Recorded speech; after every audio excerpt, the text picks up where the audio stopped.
नमस्कार दोस्तों, मैं कुंदन सिंह टीवीएल कोचिंग में मैं आपका बहुत बहुत स्वागत करता हूं। जैसा कि आपने हमारे वीडियो के सीरीज में देखा है कि हम कक्षा 10वीं के संस्कृत का most important objective question chapter wise करा रहे हैं।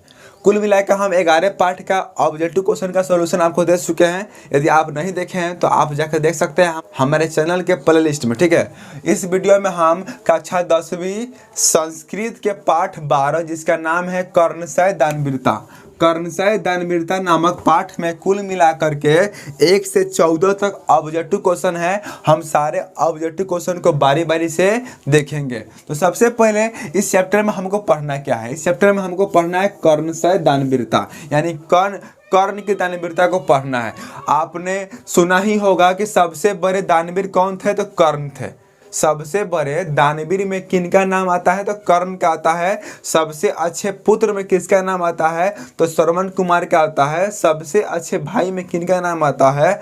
तो लक्ष्मण का आता है। और सबसे अच्छे मित्र में किसका नाम आता है? तो कृष्ण और सुदामा का नाम आता है। ये उदाहरण विश्व में काफ़ी प्रसिद्ध है, ठीक है। तो इस चैप्टर में हम कर्ण की दानवीरता के बारे में पढ़ेंगे कि आखिर कर्ण दानवीर बने तो कैसे दानवीर बने, ठीक है। तो ध्यान से सुनिएगा।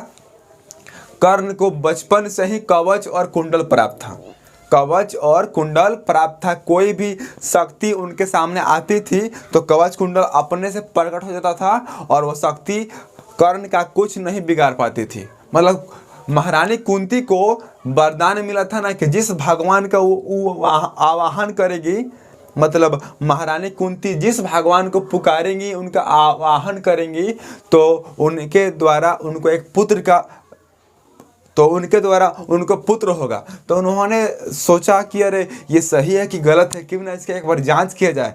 तो वे ना भगवान सूर्य की उपासना की और भगवान सूर्य का आवाहन करते हुए कहीं कि हे सूर्य देव, हमें एक पुत्र चाहिए। तो वही सूर्य भगवान कर्ण को ही उनके शिशु के रूप में दे दिए। तो कुंती अचंभित हो गई कि मेरा विवाह नहीं हुआ और फिर ये कर्ण कैसे आ गया, समाज हमको अपनाएगा नहीं, समाज हमको धिक्कारेगा। तो उन्होंने क्या किया, एक टोकरी में कर्ण को रख करके और नदी में जलाशय में छोड़ दिया। वह टोकरी दहते दहते कहाँ पहुँची? एगो सूत के यहाँ पहुँची जिनका नाम था राधे। और वहाँ पे पहुँची तो उन्होंने कर्ण को पाल पोस करके बड़ा किया। उनकी पत्नी जो थी ना बहुत कर्ण को मतलब बुरा भला कहती थी, मतलब सौतेली माँ के जैसा व्यवहार करती थी। लेकिन राधे जो थे ना कर्ण को बहुत अच्छा से पालते थे, पोसते थे। और कुछ 8-10 वर्षों तक ऐसे ही चला। 8-10 वर्षों के बाद ना जब ना कर्ण की जो सौतेली माँ थी उनके बेटे को कुछ प्रॉब्लम हुआ था तो कर्ण ने उसकी जान बचाई। तो अब से मतलब राधे की जो पत्नी थी वे भी कर्ण को बढ़िया से मानने लगी, सम्मान देने लगी, ठीक है। तो ये जो बात है हम बहुत शुरू से आ गए। ये जो बात है ना महाभारत की घटना है। महाभारत की घटना है। इस चैप्टर में हम महाभारत की घटनाओं के कुछ पहलुओं का वर्णन करेंगे। तो क्या हुआ, कर्ण धनुष विद्या सीखने के लिए द्रोणाचार्य के पास पहुंचे।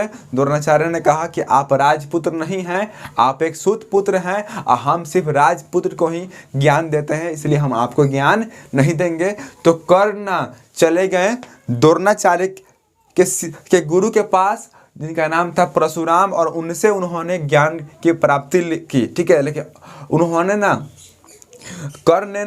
कर्ण जो थे, कर्ण ने परशुराम से ना झूठ बोलकर ज्ञान की प्राप्ति की थी। उन्होंने कहा था कि हम एक क्षत्रिय हैं, हमें ज्ञान दीजिए। तो परशुराम ने ज्ञान दिया, लेकिन अंत में मालूम चला ना कि कर्ण जो है ना एक सूत पुत्र हैं। तो परशुराम ने उनको एक श्राप भी दिया और श्राप के रूप में क्या कहा कि मैं तुमको श्राप देता हूँ कि जो भी मैंने तुमको सिखाया है वे सभी बातें, वे सभी ज्ञान, वे सभी विद्याएँ आपको याद रहेगी, लेकिन जब आप उसका इस्तेमाल करने के लिए शुरू करोगे तो वे इस्तेमाल करने के कुछ क्षण पहले ही आप उसको भूल जाइएगा, ठीक है। इसलिए कभी भी गुरु से झूठ नहीं बोलना चाहिए, गुरु का पाप पड़ता है, ठीक है।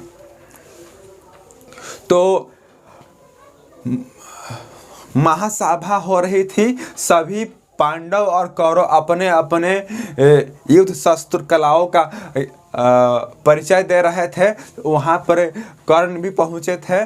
तो द्रोणाचार्य ने अर्जुन की धनुष विद्या को देखते हुए कहा कि कोई है ऐसा जो अर्जुन का मुकाबला कर सके। तो कर्ण ने आवाज़ उठाया, तो कर्ण को उस युद्ध कला में यानी परिचय नहीं देना दिया गया, क्योंकि वे एक सूत पुत्र थे। तभी दुर्योधन ने सूत पुत्र कर्ण को ना अंग देश के राजा बनाया। तब से कर्ण और दुर्योधन के बीच काफी मित्रता बन गई। मतलब महाभारत के युद्ध पांडव और कौरव के बीच हो रहा था, बहुत घमासान युद्ध हो रहा था। अगले दिन कर्ण और अर्जुन के बीच युद्ध होने वाला था। ध्यान सुनिएगा, अगले दिन महाभारत में कर्ण और अर्जुन के बीच युद्ध होने वाला था। ठीक है, तो ना कर्ण जो थे सूर्य के पुत्र थे और अर्जुन जो थे ना इंद्र भगवान के पुत्र थे। तो इंद्र को पुत्र मोह हुआ।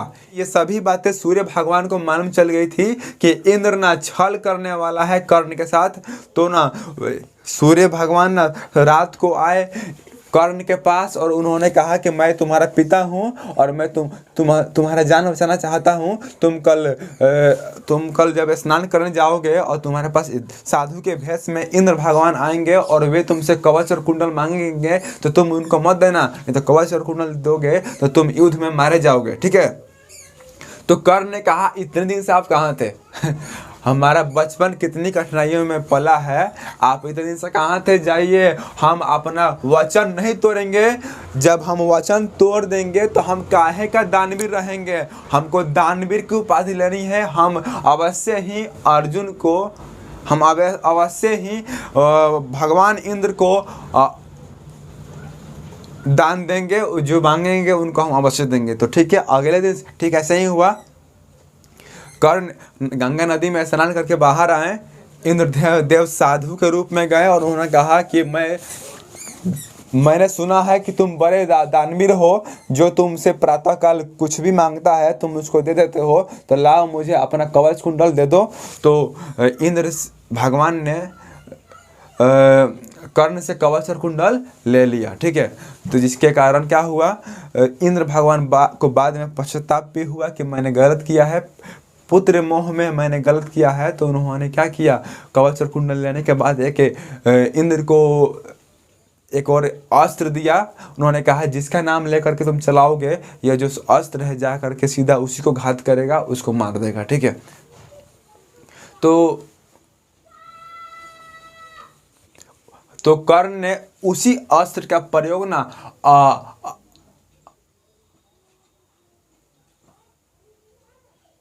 भीम के पुत्र घटोत्कच को मारने में किया था, क्योंकि मामा शकुनी ने कहा था कि आप जो है ना घटोत्कच को मार दीजिए, नहीं तो ये जो है ना बहुत सैनिकों को मार कर खा जा रहा है, आप इसको मारिए। तो उन्होंने कर्ण ने जो वह शस्त्र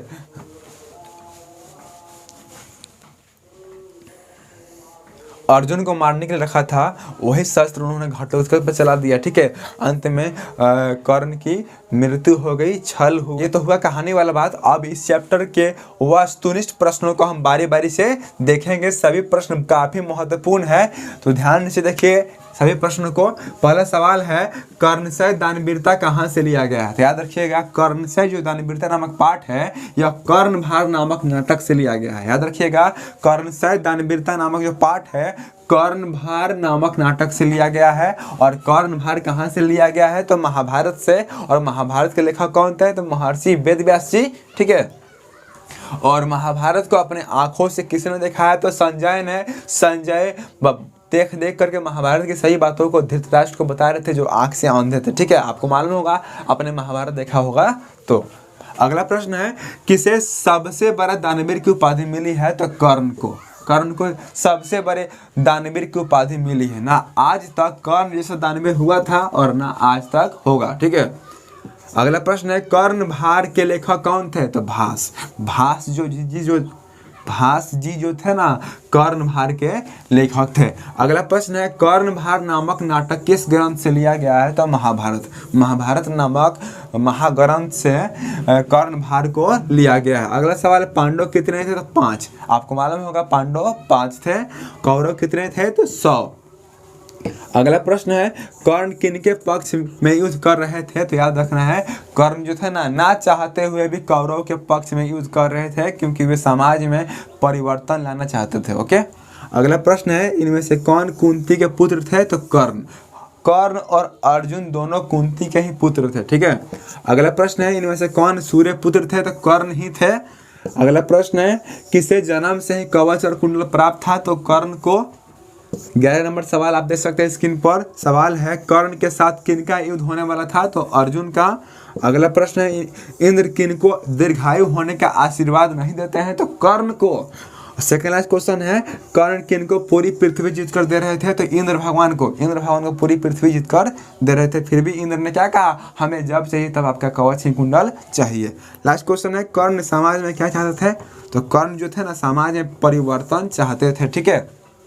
तो कक्षा 10वीं के पाठ 12 जिसका नाम है कर्ण से दानवीरता, इस चैप्टर के तो ऑब्जेक्टिव क्वेश्चन हो गया, लेकिन इस चैप्टर में 2 सब्जेक्टिव सवाल पूछ सकता है। पहला सवाल पूछेगा कि कर्ण की दानवीरता का वर्णन करें, तो कर्ण की दानवीरता के बारे में आपको पूरा लिखना होगा। या अगला सवाल पूछेगा कि भगवान इंद्र कर्ण को दीर्घायु होने का आशीर्वाद क्यों नहीं देते हैं? तो इसका भी आंसर आपको लिखना होगा। इस तरह आप यदि चाहते हैं 13 पाठ का वीडियो देखना तो आप कमेंट बॉक्स में कमेंट कीजिए। हम जल्दी ही बहुत जल्दी ही 13 पाठ और 14 पाठ का वीडियो लाएंगे आपके लिए। इस तरह संस्कृत आपका खत्म हो जाएगा, उसके बाद हम हिंदी का सेशन चलाएंगे। आप हमको अधिक से अधिक सपोर्ट कीजिए, हम भी आपको अधिक से अधिक सपोर्ट करेंगे, आपके लिए अधिक से अधिक वीडियो लाएंगे।